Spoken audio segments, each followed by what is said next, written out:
owner of a house in which 3 women were rescued earlier this week has been charged with kidnap and rape.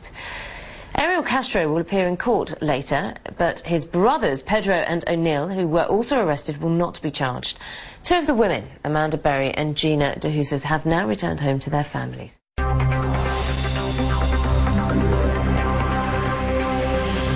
Forensic teams took their search into unoccupied houses neighbouring that of Ariel Castro, examining whether maybe there was more than one crime scene here. Police do believe that Castro himself acted alone. Charged with 7 counts of the kidnapping and rape of women he's alleged to have held captive for a decade. With their escape on Monday, the story of that captivity is now emerging. The only opportunity after interviewing the young ladies to escape was the other day when Amanda escaped. So they were in that home. They don't believe that they've been outside of the home for the last 10 years, respectively. There is no evidence to indicate that any of them were ever outside in the yard in chains, without clothing or any other manner. In fact, I think the evidence we've obtained thus far indicates that in the last decade they've only known themselves to be outside of the home on 2 separate occasions, and that was only briefly.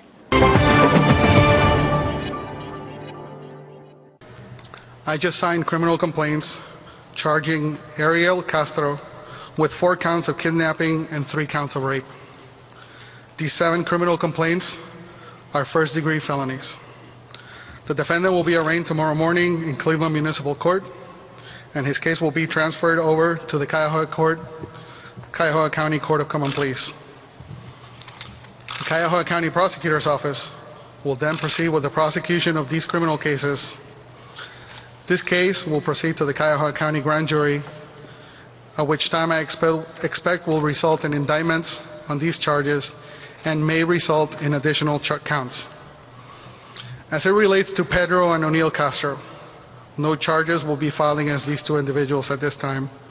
There is no evidence that these 2 individuals had any involvement in the commission of the crimes committed against Michelle, Gina, Amanda, and the minor child.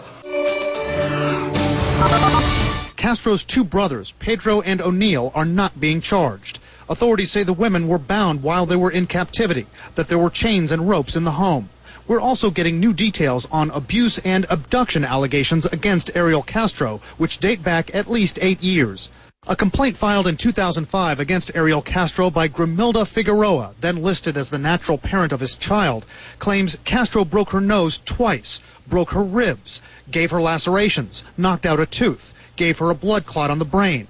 Next to that it says inoperable tumor, dislocated both of her shoulders, and threatened to kill Figueroa and their daughters 3 or 4 times that year. The documents also say Ariel Castro frequently abducted his daughters, even though his common-law wife had full custody of them.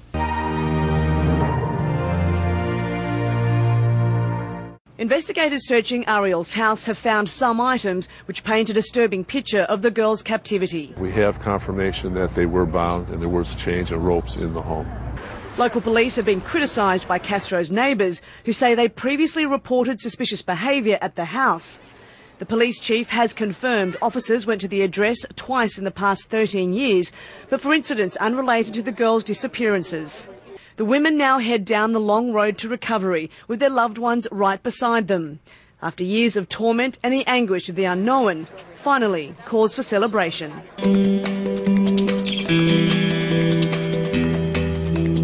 Crowds gathered to see Gina De Jesus, one of the 3 women, return to the home she's not seen in 9 years. Her face was hidden from view as she was rushed inside. Her aunt later called for calm. The last thing the family and is asking is that we as a community do not go retaliate against the family or the suspects of this crime.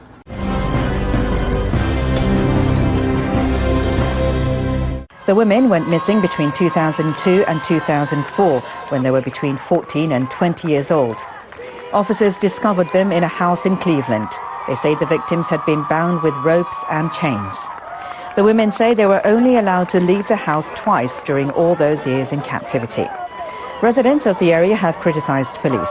The women were detained in a house only a few kilometers from where they went missing, and officers had visited the house repeatedly.